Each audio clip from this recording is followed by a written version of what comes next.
The Wiki audiobook presents A Little Journey by Ray Bradbury, narrated by Damien Thorne. There were two important things. One, that she was very old. Two, that Mr. Thurkell was taking her to God.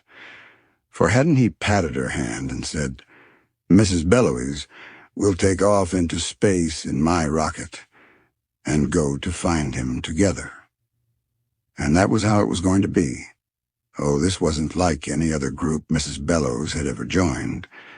In her fervor to light a path for her delicate, tottering feet, she had struck matches down dark alleys and found her way to Hindu mystics who floated their flickering, starry eyelashes over crystal balls. She had walked on the meadow paths with ascetic Indian philosophers imported by daughters in spirit of Madame Blavatsky. She had made pilgrimages to California's stucco jungles to hunt the astrological seer in his natural habitat. She had even consented to signing away the rights to one of her homes in order to be taken into the shouting order of a temple of amazing evangelists who had promised her golden smoke, crystal fire, and the great soft hand of God coming to bear her home. None of these people had ever shaken Mrs. Bellows' faith, even when she saw them sirened away in a black wagon in the night, or discovered their pictures, bleak and unromantic, in the morning tabloids. The world had roughed them up and locked them away because they knew too much. That was all. And then 2 weeks ago she had seen Mr. Thurkell's advertisement in New York City. "Come to Mars. Stay at the Thurkell Restorium for 1 week. And then, on into space on the greatest adventure life can offer. Send for free pamphlet. Nearer my God to thee. Excursion rates. Round trip slightly lower." Round trip, Mrs. Bellows had thought. But who would come back after seeing him? And so she had bought a ticket and flown off to Mars and spent 7-mile days at Mr. Thurkell's Restorium, the building with the sign on it, which flashed, "Thurkell's Rocket to Heaven." She had spent the week bathing in limpid waters and erasing the care from her tiny bones, and now she was fidgeting, ready to be loaded into Mr. Thurkell's own special private rocket, like a bullet, to be fired on out into space beyond Jupiter and Saturn and Pluto. And thus, who could deny it? You would be getting nearer and nearer to the Lord. How wonderful. Couldn't you just feel him drawing near? Couldn't you just sense his breath, his scrutiny, his presence? "Here I am," said Mrs. Bellows. "An ancient, rickety elevator, ready to go up the shaft. God need only press the button." Now, on the 7th day, as she minced up the steps of the Restorium, a number of small doubts assailed her. "For one thing," she said aloud to no one, "it isn't quite the land of milk and honey here on Mars that they said it would be. My room is like a cell. The swimming pool is really quite inadequate. And besides, how many widows who look like mushrooms or skeletons want to swim? And finally, the whole Restorium smells of boiled cabbage and tennis shoes." She opened the front door and let it slam somewhat irritably. She was amazed at the other women in the auditorium. It was like wandering in a carnival mirror maze, coming again and again upon yourself, the same flowery face, the same chicken hands, and jingling bracelets. One after another of the images of herself floated before her. She put out her hand, but it wasn't a mirror. It was another lady shaking her fingers and saying, "We're waiting for Mr. Thurkell." "Shh." "Ah," whispered everyone. The velvet curtains parted. Mr. Thurkell appeared, fantastically serene, his Egyptian eyes upon everyone. But there was something, nevertheless, in his appearance which made one expect him to call "Hi," while fuzzy dogs jumped over his legs, through his hooped arms, and over his back.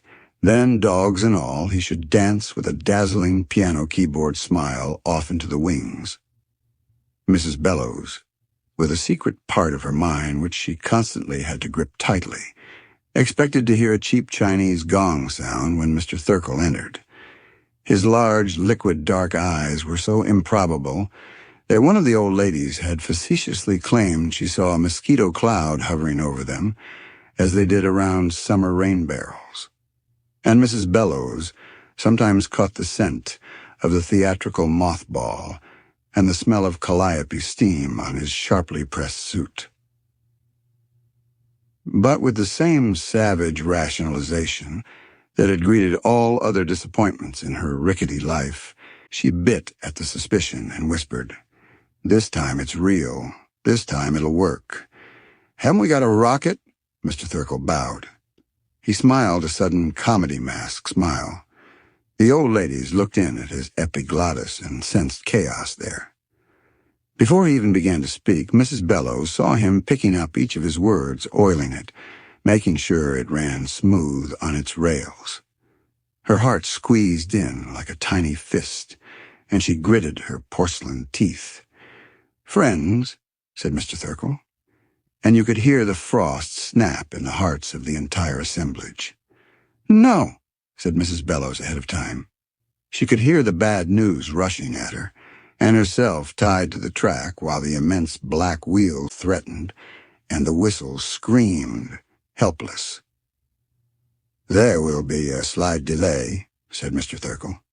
In the next instant, Mr. Thurkell might have cried, or been tempted to cry, "Ladies, be seated," in minstrel fashion, for the ladies had come up at him from their chairs, protesting and trembling.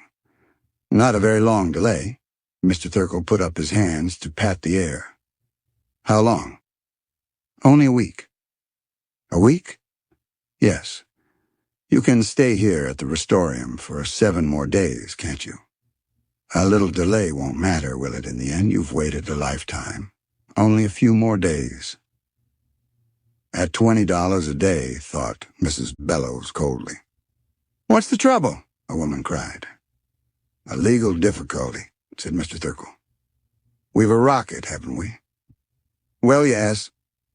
But I've been here a whole month waiting," said one old lady. "Delays, delays." "That's right," said everyone. "Ladies, ladies," murmured Mr. Thurkell, smiling serenely. "We want to see the rocket." It was Mrs. Bellows forging ahead alone, brandishing her fist like a toy hammer. Mr. Thurkell looked into the old lady's eyes, a missionary among albino cannibals. "Well now," he said.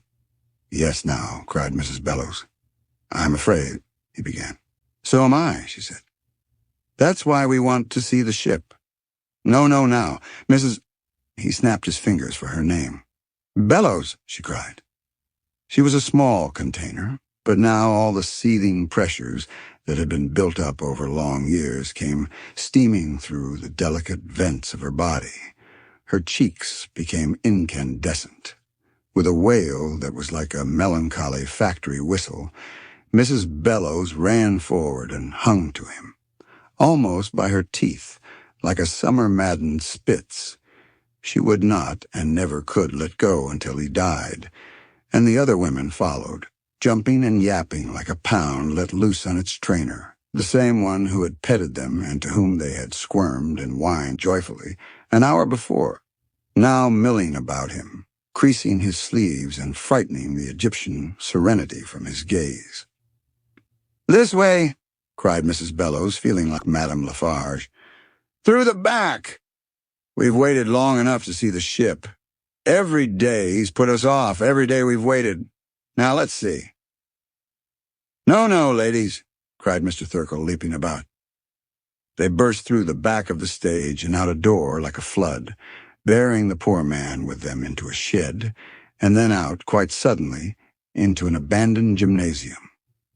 "There it is," said someone. "The rocket." And then a silence fell that was terrible to entertain. There was the rocket. Mrs. Bellows looked at it, and her hands sagged away from Mr. Thurkell's collar.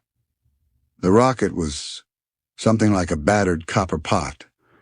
There were 1,000 bulges and rents and rusty pipes and dirty vents on and in it. The ports were clouded over with dust, resembling the eyes of a blind hog. Everyone wailed a little sighing wail. "Is that the rocket ship Glory Be to the Highest?" cried Mrs. Bellows, appalled. Mr. Thurkell nodded and looked at his feet. "For which we paid out our $1,000 apiece and came all the way to Mars to get on board with you and go off to find him?" asked Mrs. Bellows.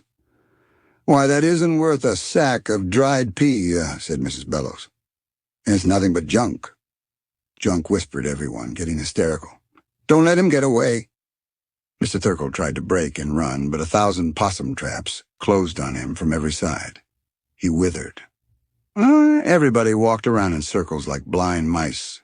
There was a confusion and a weeping that lasted for 5 minutes as they went over and touched the rocket, the dented kettle, the rusty container for God's children.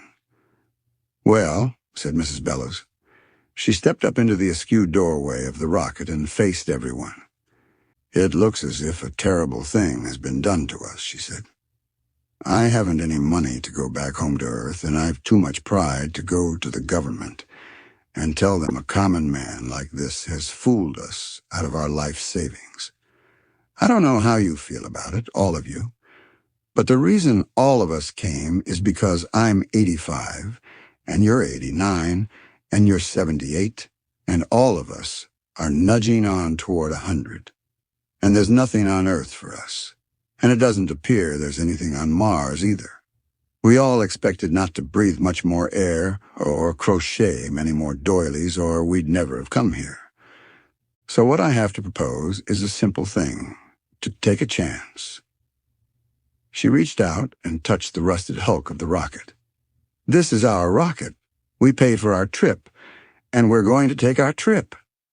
Everyone rustled and stood on tiptoes and opened an astonished mouth. Mr. Thurkell began to cry. He did it quite easily and very effectively. "We're going to get in this ship," said Mrs. Bellows, ignoring him, "and we're going to take off to where we were going." Mr. Thurkell stopped crying long enough to say, "But it was all a fake. I don't know anything about space. He's not out there anyway. I lied. I don't know where he is, and I couldn't find him if I wanted to. And you were fools to ever take my word on it." "Yes," said Mrs. Bellows, "we were fools. I'll go along on that. But you can't blame us, for we're old, and it was a lovely, good, and fine idea, one of the loveliest ideas in the world. Oh, we didn't really fool ourselves that we could get nearer to him physically. It was the gentle, mad dream of old people, a kind of thing you hold on to for a few minutes a day, even though you know it's not true. So all of you who wanted to go, you follow me in the ship." "But you can't go," said Mr. Thurkell. "You haven't got a navigator, and that ship's a ruin." "You," said Mrs. Bellows, "will be the navigator." She stepped into the ship, and after a moment, the other old ladies pressed forward. Mr. Thurkell, windmilling his arms frantically, was nevertheless pressed through the port, and in a minute the door slammed shut. Mr. Thurkell was strapped into the navigator's seat, with everyone talking at once and holding him down.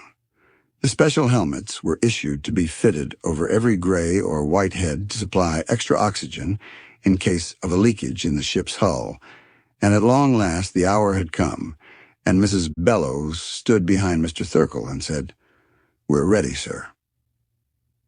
He said nothing. He pleaded with them silently, using his great, dark, wet eyes, but Mrs. Bellows shook her head and pointed to the control. "Take off," agreed Mr. Thurkell morosely, and pulled a switch.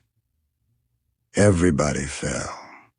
The rocket went up from the planet Mars in a great fiery glide, with the noise of an entire kitchen thrown down an elevator shaft, with the sound of pots and pans and kettles, and fires boiling and stews bubbling, with a smell of burned incense and rubber and sulfur, with the color of yellow fire and a ribbon of red stretching below them, and all the old women singing and holding to each other, and Mrs. Bellows crawling upright in the sighing, straining, trembling ship.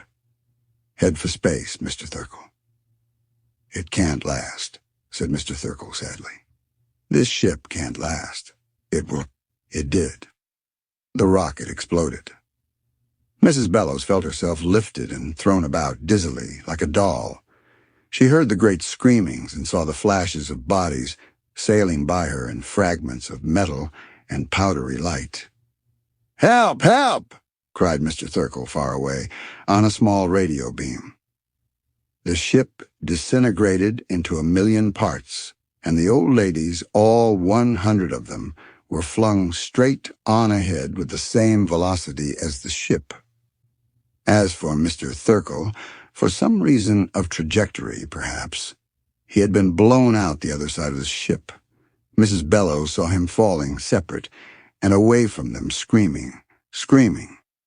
"There goes Mr. Thurkell," thought Mrs. Bellows. And she knew where he was going. He was going to be burned and roasted and broiled good, but very good. Mr. Thurkell was falling down into the sun. And here we are, thought Mrs. Bellows. Here we are, going on out and out and out. There was hardly a sense of motion at all, but she knew that she was traveling at 50,000 miles an hour and would continue to travel at that speed for an eternity until... She saw the other women swinging all about her in their own trajectories, a few minutes of oxygen left to each of them in their helmets, and each was looking up to where they were going. Of course, thought Mrs. Bellows, out into space, out, and the darkness like a great church, and the stars like candles, and in spite of everything, Mr. Thurkell, the rocket, and the dishonesty, we are going toward the Lord. And there, yes, there, as she fell on and on, coming toward her, she could almost discern the outline now. Coming toward her was his mighty golden hand, reaching down to hold her and comfort her like a frightened sparrow. "I'm Mrs. Amelia Bellows," she said quietly in her best company voice. "I'm from the planet Earth." The end of the story. Like, comment, and subscribe to support the channel.